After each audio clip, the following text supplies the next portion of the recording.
BTech లో ఉన్నప్పుడు love చేసుకున్నాం మేడం. అంటే పెళ్లి చేసుకుందాం అనుకుంటున్నాం మేడం. ఈ విషయం వాళ్ళ నాన్నగారికి తెలిసింది మేడం. తెలిస్తే వాళ్ళ ఇంట్లో మా ఇంట్లో బెదిరించారు మేడం. మా నాన్నగారికి మేము తెలిసిన తర్వాత ఎంత చెప్పినా ఎంత ఒప్పించినా కానీ అసలు వినడం లేదు. నన్ను బెదిరించడం కానీ లేదంటే తినని బెదిరించి వీళ్ళ అమ్మ నాన్నని బెదిరించి కొట్టడం, ఇతను ఒకసారి కొట్టారు కూడా. ఎంత బతిమలాడినా ఎంత రిక్వెస్ట్ చేసినా కానీ ఒప్పుకోవడం లేదు. ఇంకా మాకు చనిపోవడం తప్ప వేరే ఆప్షన్ లేదు మేడం. మీ దగ్గర చనిపోవటం పాడుగాను వచ్చిన కాడి నుంచి అదే డైలాగ్ చెప్తున్నారు. అంత ఈజీ అయిపోయిందమ్మా మీకు. హలో డాడీ, నేను గౌతమని మాట్లాడుతున్నాను డాడీ. చిన్నగా రెక్కలు ముక్కలు వర్క్ చేసి పిల్లలను డెవలప్ చేస్తే ఎవడో ఒకడు వచ్చి కొంగిస్కా గొట్టంగాడు వచ్చి మాట్లాడితే అట్లా మాట్లాడకూడదండి. మీరు పెద్దోళ్ళు అయ్యుండి మనం అట్లా మాట్లాడకూడదు కదండి. తనకు అవకాశం ఇవ్వాలి కదా నాన్న. మీరు అవకాశం ఇవ్వాలి అతనికి. ఏం అర్హత ఉందని ఇస్తారమ్మా అవకాశము? దోసల కూతురువేనా? మాది వచ్చేసి తెలంగాణ, తనది వచ్చేసి ఆంధ్ర. కమ్యూనిటీ వైజ్ కూడా డిఫరెన్స్ మాది. కమ్యూనిటీ ఒకటి, ఇద్దరు రాష్ట్రాలు వేరు, రాష్ట్రాలు దాటిన ప్రేమలు. అబ్బాయిని కుట్టడం కానీ వాళ్ళ అమ్మ నాన్నని బెదిరించడం కానీ ఇదే చేస్తున్నారు. మా బిడ్డలు ఈ విధంగా చేస్తే ఆ బాధ ఎలా ఉంటుందో మేము అర్థం చేసుకోగలం. మీరు చెప్పిన ప్రతి సమస్య కూడా నిజంగా మీకు బాధ కలిగించేటటువంటి విషయం. తల్లిదండ్రులు నమ్ముకోవడం పిల్లల్ని తప్ప, అసలు పిల్లల్ని కనడమా తప్ప. నాన్న ఇలా మాట్లాడితే నాకు చనిపోవడం తప్ప వేరే దారి లేదు నాన్న. నేను అందుకనే ప్రేమించావు కాబట్టి చావు. నేను చస్తా ఇక్కడ, నేను చస్తా, ఇక్కడ ఉన్న వాళ్ళందరూ చస్తాం ఇక్కడ. ఇలా పిల్లలు కానీ వెళ్ళిపోతేనండి మాకు ఒక హైకోర్టు అంటే మనకి చట్టం ఒక అవకాశం కలిగించింది. ఈ వయసులో మళ్ళీ మొదటి నుంచి టెన్షన్స్ ఏంటి మేడం? ఏ పిల్ల కోసం అయితే మనం ఇంత కష్టపడ్డామో ఆ పిల్ల కోసం మళ్ళీ మొదటి నుంచి ఆలోచించాల్సిన పరిస్థితికి వచ్చింది జీవితం. ఇదంతా కూడా అబ్బాయి ఖచ్చితంగా వాడు ఒక రోగం తెలిసింది, సబ్జెక్టులు ఫెయిల్ అయ్యాడంట.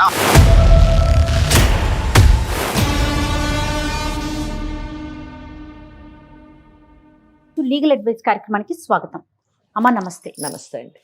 అమ్మా గౌతమి, సందీప్ అనే ఇద్దరు పిల్లలు మన అప్రోచ్ అయ్యారమ్మా. మేమిద్దరం చనిపోదాం అనుకుంటున్నాం అంటే డిసైడ్ అయిపోయారనమాట.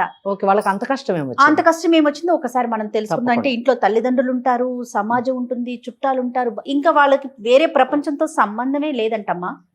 ఇద్దరు తనువు చాలిస్తారట. Oh my God. మరి వాళ్ళతోనే మనం మాట్లాడి తెలుసుకుందాము. నమస్తే అమ్మా. నమస్తే అమ్మా. చెప్పమ్మా సందీప్. లవ్ చేశాను మేడం. ఎవరు అసలు ఆ అమ్మాయి? ఎట్లా పరిచయం నీకు? నా కాలేజ్ లో పరిచయం మేడం. మీ క్లాస్మేట్? Junior madam. నాకు 2 years బ్యాక్ జూనియర్ అన్నమాట. ఎన్ని సంవత్సరాల నుంచి పరిచయం? అంటే బీటెక్ లో ఉన్నప్పుడే పరిచయం. ఓకే. బీటెక్ లో ఉన్నప్పుడు లవ్ చేసుకున్నాం మేడం. అంటే పెళ్లి చేసుకుందాం అనుకుంటున్నాం మేడం. బీటెక్ లోనే? బీటెక్ లోనే. ఓకే. వాళ్ళ పేరెంట్స్ ఒప్పుకోవట్లేదు మేడం. ఓకే. ఈ విషయం వాళ్ళ నాన్నగారికి తెలిసింది మేడం. తెలిస్తే వాళ్ళ ఇంట్లో మా ఇంట్లో బెదిరించారు మేడం. మీదే ఊరు? మాది విజయవాడ మేడం. అమ్మాయిది? నీదమ్మా? మహబూబ్ నగర్ మేడం. మహబూబ్ నగర్. ఓకే. అసలు సమస్య ఏంటి? అంటే వాళ్ళ ఇంట్లో ఒప్పుకోవట్లేదు మేడం. మీ ఇద్దరం కలిసి బతుకుదాం, చచ్చిపోతాం అవసరమైతే. ఇంకా చచ్చిపోవటమే ఫైనల్? ఒప్పుకోపోతే చచ్చిపోతాం మేడం. నువ్వేమంటావు తల్లి? నేను అదే అంటాను మేడం. మా నాన్నగారికి మేము తెలిసిన తర్వాత ఎంత చెప్పినా ఎంత ఒప్పించినా కానీ అసలు వినడం లేదు. నన్ను బెదిరించడం కానీ లేదంటే తినని బెదిరించి వీళ్ళ అమ్మ నాన్నని బెదిరించి కొట్టడం, ఇతను ఒకసారి కొట్టారు కూడా. సో ఎంత ప్రయత్నించినా గానీ ఒప్పుకోవడం లేదు. సో మాకు ఇంకా ఏం ఆప్షన్ లేదు. అది ఒక్కటే ఆప్షన్. నేను ఒక్కతే అమ్మాయి మేడం. మీ నాన్నగారు ఏం చేస్తారు? మీ నాన్నగారు బిజినెస్ మ్యాన్. మీ నాన్నగారు? మేడం తో మాట్లాడు ఒకసారి. మేడం నమస్తే మేడం. నమస్తే అమ్మా. పెద్దలు ఎందుకు ఒప్పుకోవట్లేదు? మా ఫాదర్ యాక్చువల్లీ బిజినెస్ మ్యాన్ అండి. నేను ఒక్కతే అమ్మాయి. చిన్నప్పటి నుంచి చాలా ముద్దుగా ఏ లోటు లేకుండా చూసుకున్నారు. సో నేను స్టడీస్ కని చెప్పి హైదరాబాద్ రావడం జరిగింది. సో ఇక్కడ బీటెక్ లో చదువుతున్నప్పుడు ఈ అబ్బాయి పరిచయం అయ్యాడు. ఒక 2 years నుంచి బాగా కేరింగ్ గానీ బాండింగ్ బాగా ఇదై నేను ఇంకా ఈ అబ్బాయిని పెళ్లి చేసుకుందామని అనుకుంటున్నాను. అది మా నాన్నగారితో చెప్పాను. బట్ మా నాన్నగారు అస్సలు మమ్మల్ని మీతో పాటు బీటెక్ చేశారు కానీ ఉద్యోగం లేదు. ప్రయత్నిస్తున్నాడు. అంటే ఎంతకాలం అయింది బీటెక్ కంప్లీట్ అయ్యి? చదువుతున్నారా? అయిపోయింది? 2 years అయిపోయింది మేడం. కంప్లీట్ అయ్యి 2 years అవుతుంది. మీరు ఇంకా చదువుతున్నానండి. 4th year అండి. ఓకే. సో అదే చెప్పాను కానీ వినడం లేదు. చంపేస్తా అంటున్నారు. ఉద్యోగం లేకపోవటం ఒక్కటే సమస్య, ఇంకేమైనా సమస్యలు ఉన్నాయా వాళ్ళకి? ఉద్యోగం కాకుండా వీళ్ళది పేద ఫ్యామిలీ మేడం.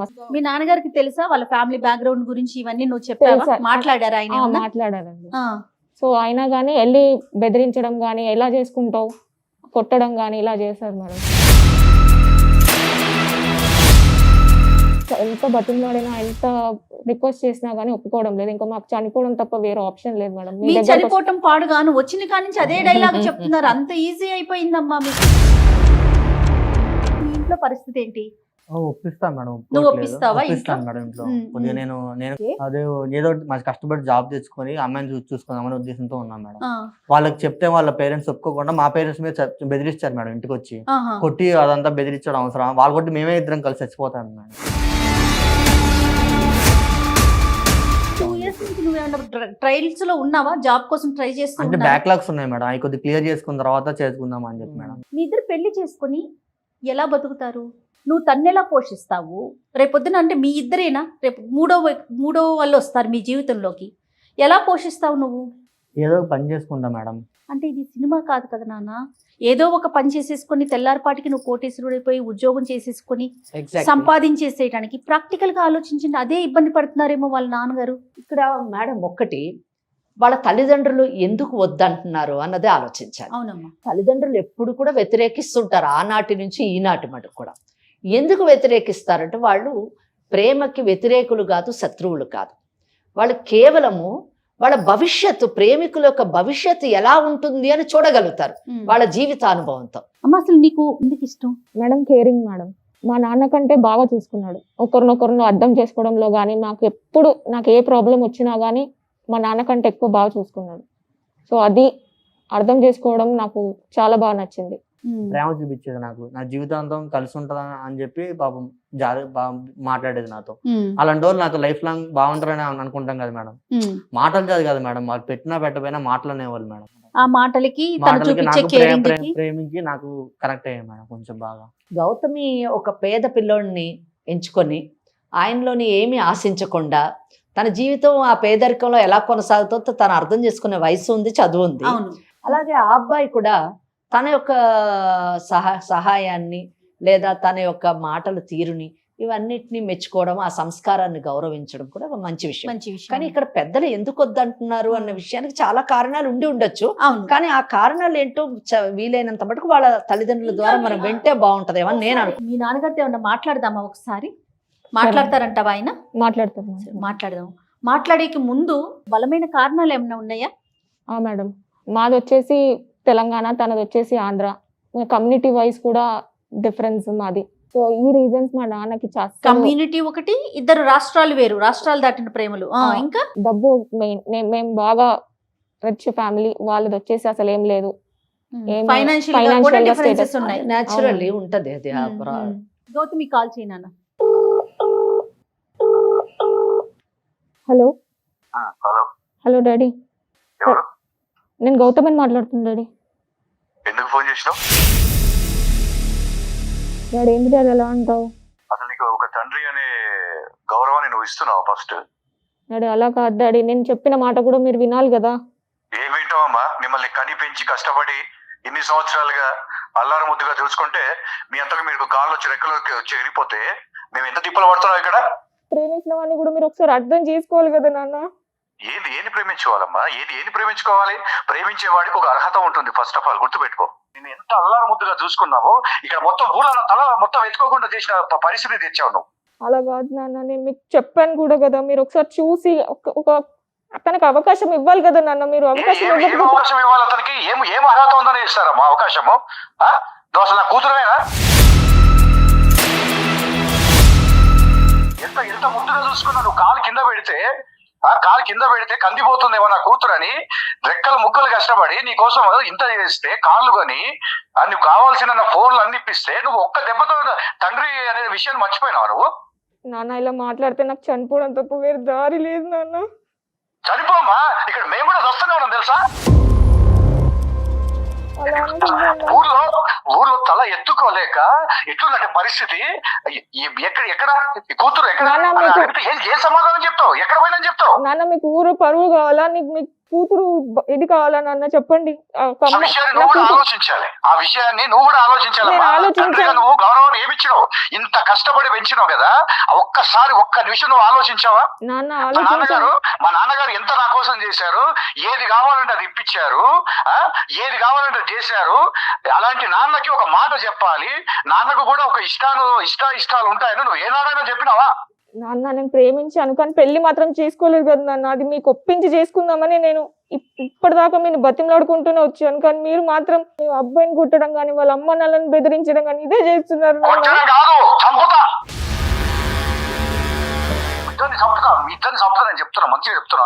నేను ఇంకా మంచిలో చెడు అయిపోయింది. అయినా ఒక విషయం అమ్మా, నీకు చాలా సార్లు చెప్పినా, మన స్టేటస్ ఏంటి, మన పద్ధతులు ఏంటి, మనం ఏంటి, అసలు అవతల వాడికి ఒక చదువు ఉందా, చదువుకుని పాస్ అయ్యిందా, ఉద్యోగం చేసే అర్హత ఉందా, అతనికి ఏం ఆలోచించినావు? అసలు చేస్తాడు నాన్న, ట్రై చేస్తున్నాడు. నేను మీకు అదే చెప్పాను కదా, పాస్ అయ్యిందా?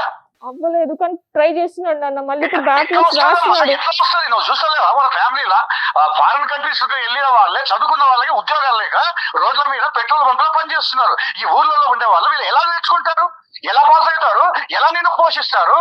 ఎలా చెప్పు, నువ్వే చెప్పు. ఏదో ఒక రకంగా పెట్టి పోషిస్తారు. ఏదో ఒక రకంగా ఎట్లా పోషిస్తారే నాకు అర్థం కాదు. ఏదో రకంగా ఎట్లా పోషిస్తారు? నాన్న మీరు మాట్లాడితే నాకు చనిపోవడం తప్ప వేరే దారి లేదు. అందుకనే మీరు చేసిన పనికి నేను ప్రతి నిమిషం చచ్చిపోతున్నా ఇక్కడ. నాకు అసలుకి ప్రతి నిమిషం చచ్చిపోవాలి నేను. ఎంత పని చేశాడు, చెప్పకుండా చెయ్యకుండా ఒక మాట అడగాలి కదా. నీకు ఏం తక్కువ చేసినావు? నేను ఏం తక్కువ చేసినావమ్మా మీకు? ఎవడొక వేస్ట్ ఫెలో దగ్గరికి ఒక వాడు చదువు నేను అన్ని ఎంక్వైరీ చేసిన, ఒక కాలేజీలో పాస్ మార్క్ లేదు, ఒక అటెండెన్స్ లేదు, అట్లాంటి వ్యక్తి దగ్గర నువ్వు పెట్టుకుంటే ఏ విధంగా నువ్వు జీవితాన్ని ముందుకు తీసుకెళ్తావు? నాన్న నేను చెప్పేది ఒకసారి వినండి నాన్న. ఒక్కసారి ఆ అబ్బాయితో కూర్చొని మాట్లాడి వినండి నాన్న. ఒక్క నిమిషం నువ్వు ఆగు. ఇప్పుడు పోనీ మన ప్రాంతం వాళ్ళ, ఎక్కడో పక్క రాష్ట్రం వాళ్ళు, తెలుగు మాట్లాడినా సరే పక్క రాష్ట్రం వాళ్ళు, తర్వాత అసలు మన క్యాస్ట్ గురించి నువ్వు ఆలోచించినావా?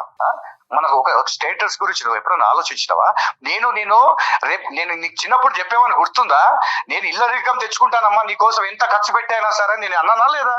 అవునా, కరెక్ట్ అన్నారు. మరి ఇప్పుడు నువ్వు అసలు నా కళ్ళ ముందే లేకుండా ఎక్కడికి వెళ్ళిపోతా అంటే ఎన్ని విధాలుగా నా పరుగు తీసినావు. ఊర్లో ఉండే పరిస్థితి లేదు, బయటకు వెళ్ళి కదలడానికి లేదు, కులం వాళ్ళు అడుగుతున్నారు. ఏంది ఇది? నాన్న ఇలా మాట్లాడితే నాకు చనిపోవడం తప్ప వేరే దారి లేదు నాన్న. నేను అందుకనే ప్రేమించినావు కాబట్టి చావు.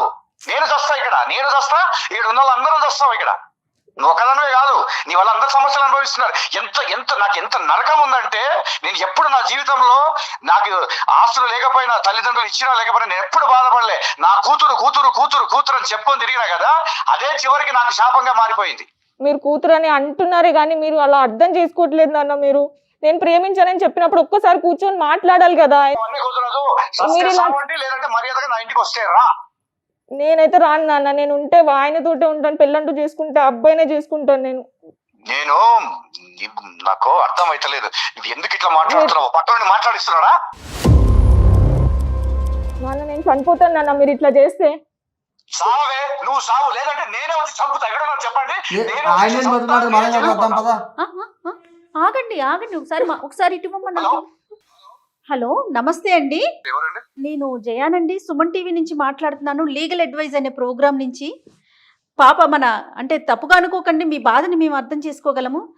స్టూడియోకి వచ్చిందండి పాప, గౌతమి అండ్ తన బాయ్ ఫ్రెండ్ని తీసుకొని ఇక్కడికి వచ్చింది. నాతో పాటు లీగల్ అడ్వైజర్ మన వెంకటేశ్వరి గారు ఉన్నారండి. పిల్లలు అంటే ఎలాంటి నిర్ణయంలో ఉన్నారు అంటే ఇంకా ఇదే ఫైనల్ అన్నట్లుగా మాట్లాడేసరికి ఒకసారి మీతో మాట్లాడదాము, ఏంటి అసలు ఈ పరిస్థితికి గల కారణాలు ఏంటి అనేసి కాల్ చేశానండి.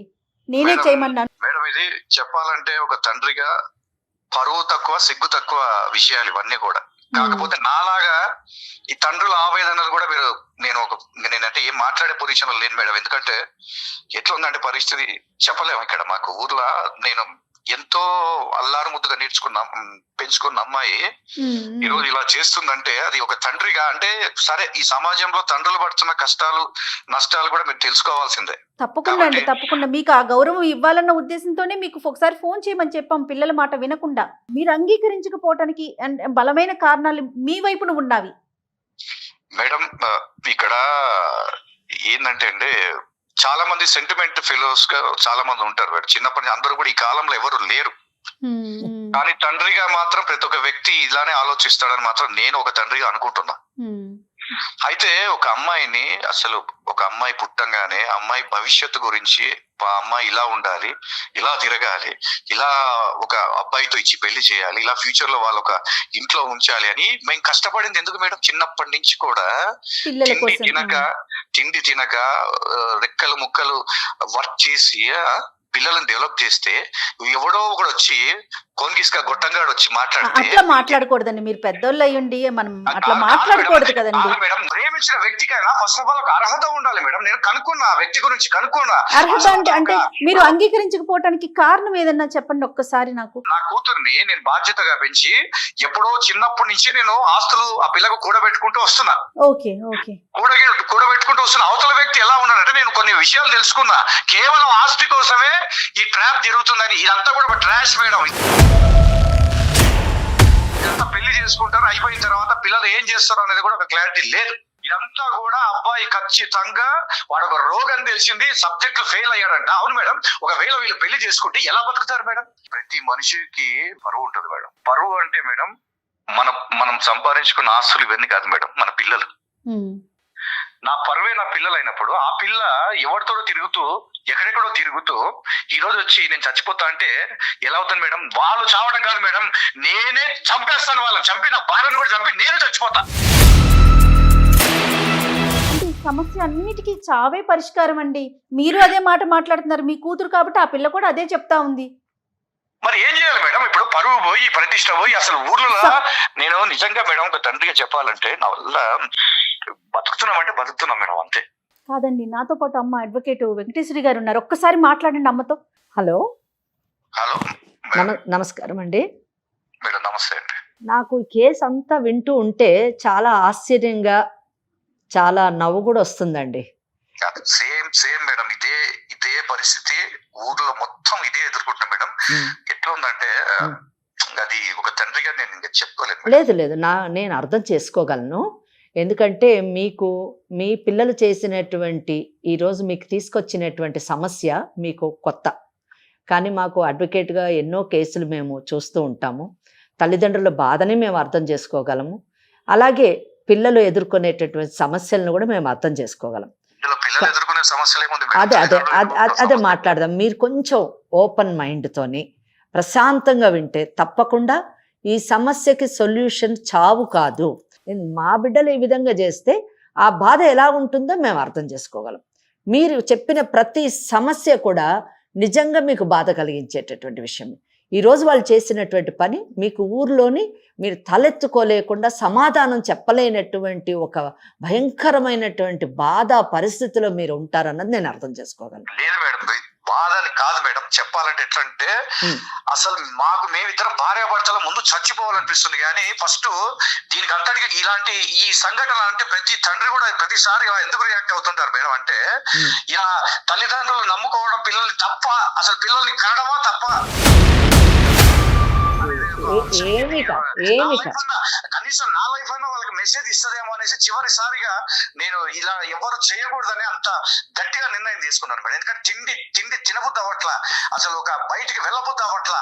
ఎందుకురా ఈ జీవితం, ఈ పిల్లలు ఎందుకురా కన్నాం, ఎందుకురా నాయనా అనేసి. ఇక్కడ అదే విషయమే ఈ అమ్మాయి ఒక మాట చెప్పింటే వీళ్ళు చెప్పకుండా వెళ్ళిపోయి ఎక్కడికి వెళ్ళిపోయి ఫోన్ చేస్తే నేను ఇక్కడ ఉన్నానని చెప్తే ఎట్లా ఉంది మేడం? ఒక తండ్రిగా నాకు బాధ్యత ఉంటుంది. నేను ఇప్పటికీ మేడం తప్పు ఎక్కడ ఉందో ఆలోచిస్తూనే ఉన్నాను. కానీ ఒక మాట నాన్న ఇలా జరిగిందని చెప్పకుండా వెళ్ళిపోయి ఊరు మొత్తం పరువు తీసేసి ఇప్పుడు వచ్చి ఇంత బహిర్గతంగా చేస్తే ఎలా మాట్లాడతాం మేడం? ఇది 100% రాంగ్ అండి. నేను మీతో పూర్తిగా ఏకీభవిస్తున్నాను. ఇప్పుడు ఎందుకు భయపడ్డారు అంటే ఆయన ఒక 3 కారణాలు చెప్పారమ్మా తనతో మాట్లాడినప్పుడు. ఒకటి కమ్యూనిటీ, ఒకటి రాష్ట్రాలు వేరు, ఒకటి ఆస్తులు అంతస్తులు. అవి 3 ఆయన చెప్పినవి నిజాలు. వాటికి భయపడి పిల్లలు చెప్పలేదేమో, అది ఆలోచించాలి కదమ్మా పెద్దవాళ్ళు. అటువైపు కూడా ఆలోచించాలి కదా. అది కూడా ఆలోచించాలి. ఇంకో విషయం కూడా శ్రీనివాస్ గారు, నాకు నచ్చినటువంటిది ఏంటంటే ఈ కాలంలోని పిల్లలు తల్లిదండ్రులు చెప్పకుండా వెళ్ళిపోయి పెళ్ళిళ్ళు చేసుకొని తల్లిదండ్రులు వాళ్ళ కర్మానికి వదిలిపెట్టేది ఒక రకమైతే, కొత్తగా ట్రెండ్ ఏంటంటే 4 రోజులు తిరగడము, లివ్ ఇన్ రిలేషన్షిప్ అనడము, ఆ తర్వాత ఎవరి దారిన వాడు వెళ్ళిపోతున్న కాలంలో మేము పెళ్లి చేసుకుంటాము, ఆ పెళ్లి చేసుకోవడం కూడా ఎలాగ నాన్నను ఒప్పించి చేసుకుంటాము అని చెప్పేసి ఆ అమ్మాయి పదే పదే ఇందాక మీతో మాట్లాడినప్పుడు నేను విన్నాను. ఇక్కడ మీ పెంపకం యొక్క గొప్పతనం మాకు కనిపిస్తుంది, వాళ్ళలో ఉన్నటువంటి నిజాయితీ కూడా మాకు కనిపించింది. నిజం చెప్పాలి అదే మేడం, అదే నిజాయితీ ఎక్కడ పోయింది అసలు? ఈ కాలాలు ఎట్లున్నాయి మేడం, ఊళ్ళో కూడా చూస్తూనే ఉన్న పరిస్థితులు. 2 రోజులు 3 రోజులు పోతారు, పోయిన తర్వాత ఏదేదో జరుగుతుంది, మొత్తం అయిపోయిన తర్వాత నాన్న అంటే ఏం చేయాలి, ఎవరు చేసుకుంటారు నా పిల్లని? కరెక్ట్ ఎంత హీనంగా చూస్తారు. Correct correct. అటువంటి పరిస్థితిలోకి మనం తోయకూడదు. మనము వాళ్ళకు అండగా నిలబడి ఒక సాంప్రదాయ పద్ధతిలోని, ఒక సామాజిక పద్ధతిలోని, నైతిక విలువలతో కూడినటువంటి ఒక బంధాన్ని మనం ఏర్పాటు చేసి మనం వెనక అండగా నిలబడినప్పుడు తప్పు చేసేటటువంటి అవకాశం ఉండదు. ఆ అవకాశం మీ పిల్లలు మీకు ఇచ్చారు, మేము కూడా దానికి అంటే మీతోని సహకరించాలి అని అనుకుంటున్నాము. ఈ కేసులోనండి నేను అనుకుంటానంటే వినండి, మీకు నచ్చితే మీ యొక్క కన్సెంట్ ఇవ్వండి, ఆశీర్వదించండి. ఏదైనా కూడా ముఖ్యంగా పిల్లలు కాదు మేడం, తల్లిదండ్రుల గురించి ఆలోచించండి. ఎందుకంటే తప్పకుండా ఈ వయస్సులో మనము పిల్లలకు పెళ్లిళ్ళు చేసి వాళ్ళ ఆనందాలు కోరుకుంటాం, కానీ ఈ వయస్సులో మళ్ళీ మొదటి నుంచి టెన్షన్స్ ఏంది మేడం? ఏ పిల్ల కోసం అయితే మనం ఇంత కష్టపడ్డామో ఆ పిల్ల కోసం మళ్ళీ మొదటి నుంచి ఆలోచించాల్సిన పరిస్థితికి వచ్చింది జీవితం. మనం ఆ పరిస్థితి తీసుకురావద్దు. మీరు అందుకే వినట్లేదు. సొల్యూషన్ వింటే మీరు ఏది చెప్తున్నారో దాంతో మేము ఏకీభవిస్తున్నాం. ఇలా పిల్లలు కానీ వెళ్ళిపోతేనండి, మాకు ఒక హైకోర్టు అంటే మనకు చట్టం ఒక అవకాశం కలిగించింది. అంటే కూర్చొని మాట్లాడుకునేటటువంటి అవకాశం కూడా లేకుండా పిల్లవాడు కానీ పిల్ల కానివ్వండి మాట్లాడకుండా వెళ్ళిపోతే, తల్లిదండ్రులకు అవకాశం ఇవ్వకపోతే మనం హైకోర్టులో రిట్ ఆఫ్ హేబస్ కార్పస్ అని వేసుకోవచ్చండి. వేసుకున్నప్పుడు ఆ పిల్లని పిల్లవాడిని ఎవరైతే వెళ్ళిపోయారో వాళ్ళని హైకోర్టు ముందు నిలబెడతారు పోలీసు వ్యవస్థ. నిలబెట్టినప్పుడు అప్పుడు కోర్టు తల్లిదండ్రులతో మాట్లాడుకునేటటువంటి అవకాశం కలిగిస్తుంది. అప్పుడు కూర్చొని పిల్లలతో మాట్లాడి ఆ సమస్యని పరిష్కరించుకునేటటువంటి కేసులు, సందర్భాలు చరిత్రలో ఉన్నాయండి. అయితే ఇక్కడ ఓకే, ఇక్కడ ఆ అబ్బాయి గనుక నిజంగా ఒక ఫ్రాడ్ అనే ఒకటి గనుక తేలిందంటే అప్పుడు మీరు ఎలా నిర్ణయాలు తీసుకుంటారు మేడం? అందుకేనండి నిర్ణయం అసలు ఇప్పుడు తీసుకోవట్లేదు. నేను చెప్పేది ఈ కేసులో సొల్యూషన్ ఏంటంటే, మీరు చెప్పినట్టుగా ఆ అబ్బాయికి బ్యాక్లాగ్స్ ఉన్నాయి. అంటే బాధ్యత మనకి ఎక్కువగా కనిపించలేదు. నిజంగానే నేను మీతో ఏకీభవిస్తున్నాను. ఇప్పుడు బీటెక్ అది చేయట్లేదు. బీటెక్ అబ్బాయి కంప్లీట్ కాలేదు కనుక ఇది సమయం కాదు, పెళ్లి చేసుకునే సమయం కాదు. ఆ అబ్బాయి ఆర్థికంగా తన నిలదొక్కున్న తర్వాత ఆ అమ్మాయిని పెళ్లి చేసుకుంటే అప్పుడు ఆ అమ్మాయి బాధ్యత ఆర్థిక పరంగా తీసుకునేటటువంటి అవకాశం ఉంది. As far as financial problems are concern, ఇది మనము ఆ అబ్బాయి నిలదొక్కునేంత మటుకు పెళ్లికి అంగీకరించకుండా సమయాన్ని కేటాయిద్దాం. దీంతో ఫైనాన్షియల్ ప్రాబ్లం సాల్వ్ అవుతుంది. ఇంకా నెక్స్ట్ రీజనల్ ప్రాబ్లం, మా అమ్మాయి వెళ్ళిపోతుంది అంటే అది పెద్ద విషయం ఏం కాదు.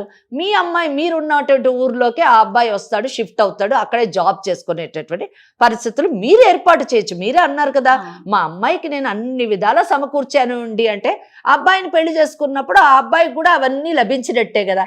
కనుక మీకు అల్లుడు కాదు ఒక కొడుకుని తెచ్చుకున్నామని అనుకోండి మీరు. అలాగా ఇటు ఫైనాన్షియల్ ప్రాబ్లం సాల్వ్ అవుతుంది, రీజనల్ ప్రాబ్లం సాల్వ్ అవుతుంది. క్యాస్ట్ విషయంలో మాత్రం మీరు కాంప్రమైజ్ కావాల్సిందే.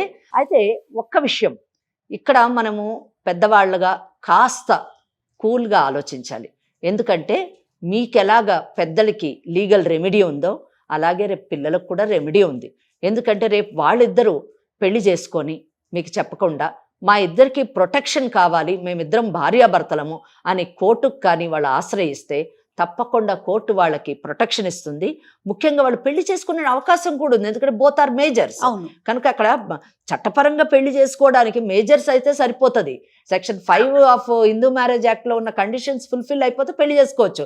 దానికి క్యాస్ట్ ప్రాబ్లం కానివ్వండి, ఫైనాన్షియల్ ప్రాబ్లమ్స్ కానివ్వండి, లేదా రీజనల్ ప్రాబ్లమ్స్ కానివ్వండి, ఇవన్నీ కండిషన్స్ కాదు మ్యారేజ్కి. అడుగుదాము ఆ అబ్బాయి ఎంత కాలంలో సెటిల్ అవుతాడు, ఫైనాన్షియల్గా ఎంత కాలానికి నిలదొక్కుని తన భార్యని పోషించుకునేటటువంటి పరిస్థితికి ఎప్పట్లోనే అతను రాగలడో కనుక్కొని అప్పుడు మటుకు వీళ్ళిద్దరు పెళ్లి చేయకుండా వాళ్ళిద్దరూ మామూలుగా ఉంటారు. ఆ తర్వాత మీరు నిలబడి పెళ్లి చేస్తే బాగుంటుంది. అంత మటుకు కావాలంటే ఒక agreement, MOU memorandum of understanding కూడా మీరు రాసుకోవచ్చు. ఎందుకంటే ఆ పిల్లోడు కూడా ప్రొటెక్షన్ ఉండాలి. ఈ లోపల మీరు మీ అమ్మాయికి బలవంతంగా వేరే పెళ్లి చేసినా అది కూడా చాలా ప్రాబ్లమాటిక్ అవుతుంది. కాబట్టి ఆ అబ్బాయికి ప్రొటెక్షన్ ముగ్గురు కలిసి, అంటే వాళ్ళ తల్లిదండ్రులు, మీ తల్లిదండ్రులు, ఈ పిల్లలిద్దరూ కలిసి 3 పార్టీలుగా ఒక మెమరాండమ్ ఆఫ్ అండర్స్టాండింగ్ చేసుకొని ఆ కండిషన్స్ ప్రకారం వెయిట్ చేయండి. అందులో ఏ కండిషన్ తప్పినా కానీ కోర్టుకు వెళ్ళేటటువంటి అవకాశం ఉంది అని రాసుకుంటే బాగుంటుందని నేను అనుకుంటున్నాను. ఈ దిశలో ఆలోచించండి. మరి ఏమంటారు మీరు? తప్పకుండా మేడం. నేను అంటే ఒక బాధ్యత గల తండ్రిగా నేను కూడా ఆలోచించాల్సిన బాధ్యత, ఎందుకంటే పిల్లలే మనకు సర్వస్వాన్ని మనం ఎప్పటికీ అనుకుంటుంటాం మేడం. అంతే కదా. కాబట్టి ఇన్ని రోజుల నుంచి నేను ఎదురు చూస్తూ వచ్చాను, లేకపోతే ఎప్పుడో ఏదో చేసేవాడిని. కాకపోతే ఇప్పుడు ఏంటంటే మేడం, మీరు చెప్పినది అది బాగానే ఉంది. నేను కూడా మీరు అన్నట్టుగానే మీ అండర్ కవర్ లోనే ఒకసారి కలిసి మాట్లాడుకొని మనము ఆ అబ్బాయి ఇప్పుడు ఉన్నది ఏంటంటే అండి, ఆ బీటెక్ బ్యాక్లాగ్స్ క్లియర్ చేయాలి, జాబ్ సంపాదించుకోవాలి. ఇదంతా ఎంత టైంలో చేయగలుగుతాడు? అదే మేడం, నేను ఫస్ట్ నుంచి అసలు ఒకసారి ఒక పనికి వాళ్ళ పని చేసేటప్పుడు ఒకసారి ఆలోచించుకోవాలి. ఏది లేకుండా వెళ్ళిపోయి అసలు ఏంటి, ఒక మనిషి అందంగా ఉంటే వెళ్ళి ప్రేమించాడు మేడం, ఇదే సమాజమా ఇది? అదే అందుకనే ఇప్పుడు ఈ విధంగా మనం పరిష్కరిద్దామండి. మీరు తప్పకుండా మీరు నాకు ఫోన్ చేయడం అనేది చాలా సంతోషకరమైన విషయం. నేను దేనికైనా రెడీగానే ఉన్నాను మేడం. కాకపోతే ఎవరికి వాళ్ళ నిర్ణయాలు తీసుకుంటే ఇక మేమెందుకు పెడతాం? లేదులేండి, పిల్లలు కదా. ఏమమ్మా నువ్వేం చెప్తే ఇప్పుడు మేడం చెప్పిన దానికి మీ నాన్నగారు ఒప్పుకుంటున్నారు. ఏమండి శ్రీనివాస్ గారు, అంతే కదా? మేడం నేనైతే మీరు చెప్పినట్టు వింటున్నాను మేడం. నేను ఖచ్చితంగా అబ్బాయి నిలబడతాడు అనుకున్నట్టు ముందుకు వెళ్ళి ఒక ఆర్థిక సంపాదన పరంగా నిలబడతాడని ఒక నమ్మకం కలిగితే మాత్రం నేను ఒకసారి ఆలోచిస్తాను మేడం. ఏమన్నా నువ్వేమంటావు? నేను ఒప్పుకుంటాను మేడం. కానీ ఈ అబ్బాయి సెటిల్ అయ్యేంత వరకు ఈ అబ్బాయి జోలికి గాని వాళ్ళ పేరెంట్స్ జోలికి గాని వెళ్ళను అని మీరు ఈ ముందర మీరు మా నాన్నగారితో ఒప్పిస్తే మాత్రం నేను ఉంటాను. ఎందుకంటే మా నాన్న విషయం నాకు తెలుసు. సందీప్ నువ్వేమంటావమ్మా? సార్ కూర్చొని మాట్లాడి సరిపోతుంది, మా పేరెంట్స్ వాళ్ళ పేరెంట్స్. నువ్వు బ్యాక్లాగ్స్ ఎప్పుడు క్లియర్ చేస్తావు? నువ్వు జాబ్ ఎప్పుడు సంపాదించుకుంటావు? ఆర్థికంగా నువ్వు నిలదొక్కుకోవడానికి మాకు ఎంత టైం కావాలో చెప్పు. మేము వాళ్ళ ఫాదర్తో మాట్లాడతాము. ఈ అమ్మాయిని అంత మటుకు వాళ్ళ తండ్రితో ఉంటది అమ్మాయి. అది మాకు కావాల్సి. నీకు ఎంత టైం కావాలి? నాకు ఒక 3 years కావాలి మేడం. ఇదండి శ్రీనివాస్ గారు, ఒక 3 సంవత్సరాల టైం అడుగుతున్నాడండి సందీప్. మేడం ఒక ప్రశ్న, ఇప్పుడు ఈ 3 సంవత్సరాల పాటు మా అమ్మాయి మా ఇంట్లోనే ఉండాలండి. 3 సంవత్సరాల పాటు కాదండి, ఈ క్షణమే మీ ఇంటికి పంపుతాం. ఈ క్షణమే. మీరు పెద్దవాళ్ళు చెప్తున్నారు కాబట్టి నేను కూడా ఆలోచించి నిర్ణయం తీసుకుంటాను మేడం. మీరు చెప్పినట్టే నేను చేస్తాను. తప్పకుండా. 3 years అతను టైం అడుగుతున్నాడు కదా, అతను బ్యాక్లాగ్స్ గానీ అసలు ఎలా నిలబడతాడు అనేది అది అబ్జర్వేషన్ జరుగుతూ నాకు ఒక రిపోర్ట్ అనేది ఎప్పటికప్పుడు కావాలి మేడం. తప్పకుండా అండి. ఆ తర్వాత నేను మీరు అన్నట్టే పాజిటివ్ గా గనుక నాకు అనిపించి అబ్బాయి అనుకున్న విధంగా ప్రయత్నం చేయగలిగితే మాత్రం నేను తండ్రిగా తీసుకోవాల్సిన నిర్ణయాలు నేను తీసుకొని పాజిటివ్ గానే తీసుకుంటానని మాటిస్తున్నాను. అది పాప ఒకసారి మాట్లాడుతుందంట, ఒక్క నిమిషం అండి. నాన్న చెప్పమ్మా. సారీ నాన్న. సరే మండి, నేను ఏంటంటే ఆ మాట నేనేం మాట్లాడలే పొజిషన్ లేనమ్మా, ఎందుకంటే పెద్దలు మాట్లాడారు, అన్నీ అయిపోయినాయి. వాళ్ళు చెప్పిన నిర్ణయాల ప్రకారం నేనైతే వాళ్ళ మాటనే వినాలనుకుంటున్నాను. నువ్వు తండ్రి మాట నిలబెడతావా, ఏది మంచి ఏది చెడు అని నాకంటే గొప్పగా చెప్పేవాళ్ళు అక్కడ ఉన్నారు. కాబట్టి నువ్వు ఆలోచించుకొని నిర్ణయాలు తీసుకొని వస్తే నాకు అనుకున్నట్టుగా అతను మారినట్లయితే నేను నా అభిప్రాయాలు నేను చేయాల్సినవి నేను చేస్తాను. సరే నాన్న, ఇంటికి వస్తాను నాన్న. సరే, చాలా సంతోషం శ్రీనివాస్ గారు. Okay madam. నమస్తే అండి. శ్రీనివాస్ గారు, పెళ్లికి పిలవాలి మమ్మల్ని. చూద్దాం మేడం, మనం ఫస్ట్ ఆఫ్ ఆల్ అనుకున్నట్లు జరిగితే దాని ప్రకారం తప్పకుండా మీరు పాజిటివ్ గా ఉండండి. ఆ అబ్బాయికి కూడా మేము చెప్తాము, కౌన్సిలింగ్ చేస్తాము. తప్పకుండా మేడం. రైట్ అండి. నమస్తే. ఓకేనమ్మా, నమస్తే.